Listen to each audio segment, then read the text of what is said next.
Good evening friends. Today I shall discuss about the working of PN junction diode. So as I told that the diode can work in forward bias as well as in the reverse bias condition on applying the external input voltage as shown in figure.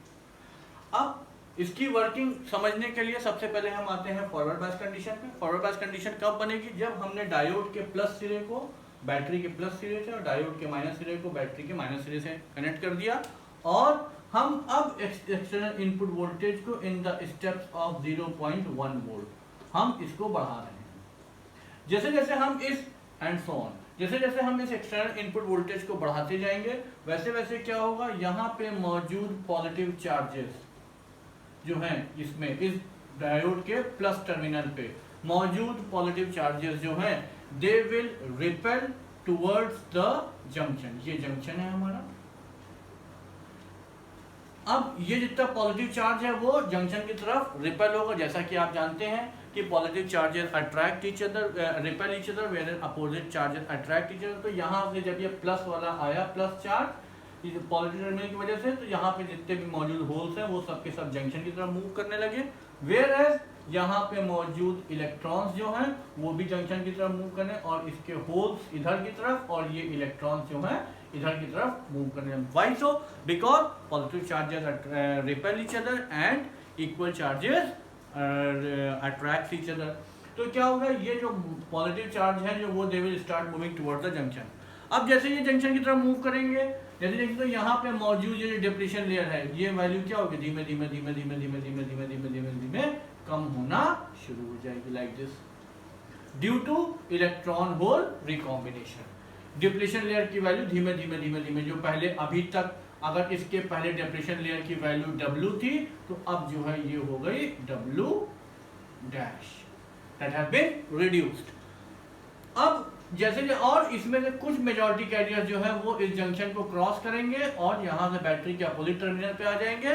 तो यहाँ से junction से एक बहुत ही small amount of current flow करने लगती है under forward bias condition.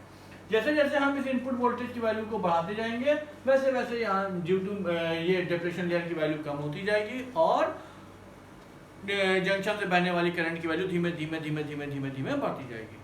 Well the external input voltage this becomes equal to the barrier voltage, the voltage due to this minority charge carrier। यहाँ पे जो इन्वर्जन लेयर बन रही है इस पे मौजूद अपोजिट चार्ज जो है इसकी वजह से जो बैरियर बन रहा है that is 0.7 volt in case of silicon type diode and 0.3 volt in case of germanium type। When the external voltage becomes equal to this barrier voltage the junction breaks, ये जंक्शन टूट जाता है और बहुत सारा मेजॉरिटी कैरियर होल्स इधर से इधर की तरफ और इलेक्ट्रॉन इधर की तरफ आते हैं जिसकी वजह से ये एक यहाँ पे करंट फॉरवर्ड बायस कंडीशन में फ्लो होने लगती है and that is known as the forward current of the PN junction diode. So I hope ये आपको समझ में आया होगा। Now we comes to the reverse bias condition.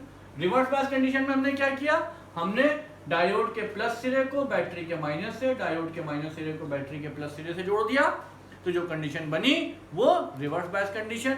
इस कंडीशन में यहां से माइनस चार्ज आ रहा है, यहां से होल्स आ रहा है, opposite charges attract each other. तो क्या होगा, जितने भी ये अपोजिट चार्जेस हैं इनको ये अट्रैक्ट कर लेगा and the equal charges are been repelled. तो ये क्या होंगे, ये जो है यहाँ पे रिपेल होने लगेंगे। यहाँ पे जो इक्वल चार्जेस है ये इलेक्ट्रॉन्स ये इधर के रिपेल, तो यहाँ पे क्या होगा, यहाँ पे ये डिप्लीशन लेयर की वैल्यू क्या होगी, ये बढ़ती चली जाएगी।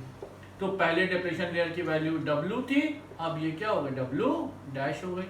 यानी कि फॉरवर्ड बायस कंडीशन में जब हम वोल्टेज बढ़ा रहे हैं तो डिप्लीशन लेयर की वैल्यू कम हो रही है और रिवर्स बायस कंडीशन में जब हम एक्सटर्नल इनपुट वोल्टेज की वैल्यू को बढ़ा रहे हैं तो ये डिप्लीशन लेयर की वैल्यू क्या हो रही है, बढ़ती चली जा रही है। जैसे जैसे हम एक्सटर्नल वोल्टेज को बढ़ाएंगे वैसे डिप्लीशन लेयर की वैल्यू बढ़ती जाएगी। जब और माइनॉरिटी कैरियर कुछ माइनॉरिटी कैरियर्स यहाँ से इस जंक्शन को क्रॉस करते हैं तो जंक्शन पे एक small amount of constant approximately constant current flow करने लगती है, that is known as the reverse saturation current. और ये रिवर्स सैचुरेशन करंट जो फ्लो कर रही है its value is approximately constant.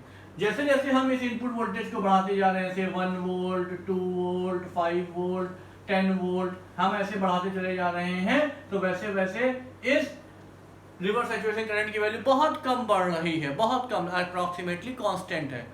जब इस एक्सटर्नल इनपुट वोल्टेज की वैल्यू जो है वो इतनी हो जाती है कि, और इससे जो हीट निकल रही है वो इतनी हो जाती है कि ये डायोड विदस्टैंड नहीं कर पाता और वो जल जाता है, and that is known as the reverse breakdown voltage, and in this condition the thermal breakdown of the diode occurs.